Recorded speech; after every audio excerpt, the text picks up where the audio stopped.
Unique coding heroes. हमने अपने past lectures में काफ़ी सारे इंटरव्यू क्वेश्चन डिस्कस कर लिए हैं और आज हम डिस्कस करेंगे बहुत ही इंपॉर्टेंट टॉपिक स्ट्रिंग और स्ट्रिंग बफर में डिफरेंस। सो जैसा कि हम लोग जानते हैं strings are mutable and string buffer basically both we use to manipulate string but they have some differences in term of like performance and uses. Those are very important। ये बहुत ज़्यादा important है, हम लोग समझते हैं। Immutable क्या होता है? Once a string is created it cannot be changed। Okay so अगर हमने कोई स्ट्रिंग क्रिएट किया है तो उसको हम क्रिएट किए हैं तो उसको हम चेंज नहीं कर सकते। तो बेसिकली जैसे मान लो आप एग्जांपल के तौर पर हमने एक स्ट्रिंग क्रिएट किया, this one as a string, ठीक है, string as one new string. अगर हमने उसमें कनकैटिनेट किया और सॉफ्टवेयर इसको हमने कनकैटिनेट जो तो हम जब इसको आउट सिस्टम डॉट आउट करेंगे तो हमारा आउटपुट जो है वो विकास से शो करेगा। क्योंकि होता क्या है कि इसने जब हमने क्रिया क्रिएट इस नया ऑब्जेक्ट क्रिएट किया तो इसने एक वेरिएबल में स्टोर किया, इसको एक स्पेस दिया एक ऑब्जेक्ट में, ठीक है। बट जब हमने नेक्स्ट टाइम इसको कंकैटिनेट किया तो इसने इसको अस स्ट्रिंग इज इम्यूटेबल। इम्यूटेबल का मतलब है कि आप इसको चेंज नहीं कर सकते। तो इसने क्या किया, इस पे राइट नहीं कर पाया, इसने एक अलग से मेमोरी स्पेस क्रिएट किया, ठीक है। तो इस कंडीशन में क्या होगा, जो आउटपुट हमारा होगा वो सिर्फ पहले वाला जिसको हमने अल्टर नहीं कर पाया, ठीक है। इसलिए स्ट्रिंग को हम लोग म्यूटेबल बोलते हैं। That is the main reason why string is mutable. But जैसा कि हमने अपने पास्ट ट्यूटोरियल में डिस्कस किया, स्ट्रिंग का म्यूटेबल होना भी बहुत इंपॉर्टेंट है। अगर हम स्ट्रिंग म्यूटेबल नहीं हो इम्यूटेबल नहीं हुआ तो क्या होगा, तो क्या होगा कि पासवर्ड्स डेटाबेस में हम जो करेक्शंस वगैरह यूज करते हैं वहां पे आसानी से चेंजेस कर सकते हैं, हैक कर सकते। तो इसी वजह से स्ट्रिंग का इम्यूटेबल होना भी इम्पोर्टेंट है और ये भी एक रीजन है कि स्ट्रिंग इम्यूटेबल है, ठीक है। तो हमने स्ट्रिंग को समझ लिया, अब हम स्ट्रिंग बफर को समझते हैं। तो स्ट्रिंग बफर जो होता है वो म्यूटेबल होता है, मतलब उसको आप चेंज कर सकते हो। जैसे आप देखो, जैसे मैंने आपको एग्जांपल दिया स्ट्रिंग का, सेम अगर आप स्ट्रिंग बिल्डर का हमने एक ऑब्जेक्ट क्रिएट किया, उसमें अगर आप इसको अपेंड करोगे तो ये क्या करेगा, ये इसको अपेंड कर देगा साथ में। तो ये जो विकास है वो सॉफ्टवेयर के साथ में कंबाइन हो जाएगा। तो इससे क्या पता चलता है, स्ट्रिंग जो है वो इम्यूटेबल है। इम्यूटेबल मतलब उसको आप चेंज नहीं कर सकते। एक बार आपने ऑब्जेक्ट क्रिएट कर दिया तो आप उसको चेंज नहीं कर सकते। बट जो स्ट्रिंग बफर है इसको आप चेंज कर सकते हो बाद में। तो जो स्ट्रिंग बफर है, स्ट्रिंग बफर इज म्यूटेबल, ठीक है, नॉट इम्यूटेबल से immutable, meaning you can modify their content without creating a new object. बिना एक न्यू ऑब्जेक्ट क्रिएट किए आप उसको मॉडिफाई कर सकते हो।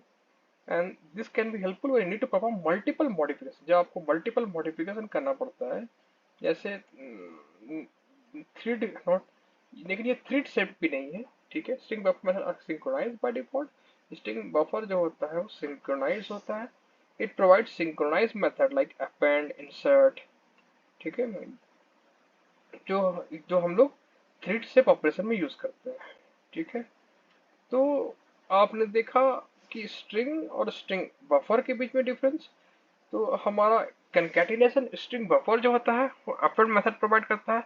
इससे हम लोग कंकैटिनेट कर सकते हैं और ये मॉडिफाई करता है एग्जिस्टिंग बफर को, ठीक है। और स्ट्रिंग बफर हम कहाँ यूज कर सकते हैं, where we perform multiple modification to string, तो वहां पे हम स्ट्रिंग बफर यूज करते हैं। जैसे लूप में कंकैटिनेट करना है, ठीक है, तो वहां पे हम इसको वहां पे हम स्ट्रिंग बफर यूज कर सकते हैं, ठीक है। और जैसा कि हम लोग जानते हैं जावा 8 5 और उसके ऊपर वर्जन में स्ट्रिंग बफर को स्ट्रिंग बिल्डर इंट्रोड्यूस किया गया है, जो कि स्ट्रिंग बफर का अल्टरनेटिव है। तो यहाँ पे आप कंफ्यूज मत हो ना, तो जावा 5 के बाद क्या हुआ, चेंजेस हुआ है और स्ट्रिंग बफर के साथ साथ एक स्ट्रिंग बिल्डर को इंट्रोड्यूस किया गया जो एक बफर का अल्टरनेटिव है।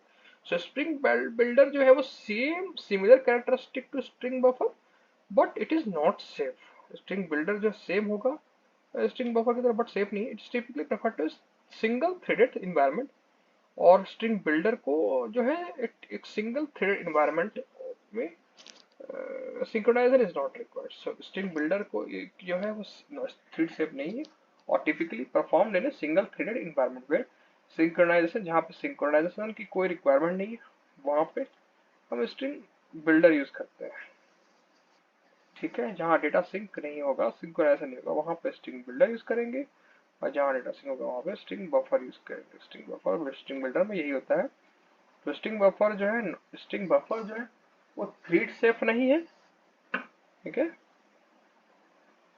तो ये समरी हमारा ये हो गया कि अगर आपको immutable thread safe string string you're using mutable string for a efficient modification, especially multi-threading environment, then we can use string buffer or string builder।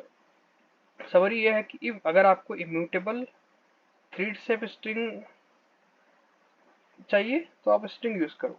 ठीक है, अगर आपको इम्यूटेबल और थ्रेड सेफ स्ट्रिंग चाहिए तो आप स्ट्रिंग यूज करो। अगर आपको mutable string modification specially multi threaded environment में यूज करना है, जहां मल्टी थ्रेडिंग होता है, वहां आप स्ट्रिंग बिल्डर या फिर स्ट्रिंग बिल्डर यूज कर सकते हो। ठीक है, तो मल्टी थ्रेड आपको याद रखना है कि मल्टी थ्रेडिंग इन्वायरमेंट में आप स्ट्रिंग बिल्डर या स्ट्रिंग बफर यूज कर सकते हैं। जैसा मैंने एग्जांपल दिया, ये एग्जांपल आपको दिमाग में रखना है। यहाँ पे मैंने स्ट्रिंग को यूज किया और मैंने स्ट्रिंग को यूज करके एक नया ऑब्जेक्ट बनाया था और उसको कंकैटिनेट करने की कोशिश किया था स्ट्रिंग को, बट ये नहीं हो पाया क्योंकि डिफरेंट ऑब्जेक्ट में इसने वेरिएबल में शुरू कर लिया, इसलिए यहाँ पे चेंज नहीं कर पाया। अगर इसलिए क्योंकि स्ट्रिंग इम्यूटेबल होता है, बट यहाँ हम बफर स्ट्रिंग बिल्डर जो है वो म्यूटेबल होता है, तो यहाँ पर स्ट्रिंग बफर यूज किया, इसलिए क्या किया, इसने विकास और सॉफ्टवेयर दोनों को जोड़ के आउटपुट ये दे दिया। तो आज का ट्यूटोरियल हमारा यहीं तक है दोस्तों। नेक्स्ट ट्यूटोरियल हम लोग मिलेंगे कुछ नए कंसेप्ट के साथ। Thank you very much.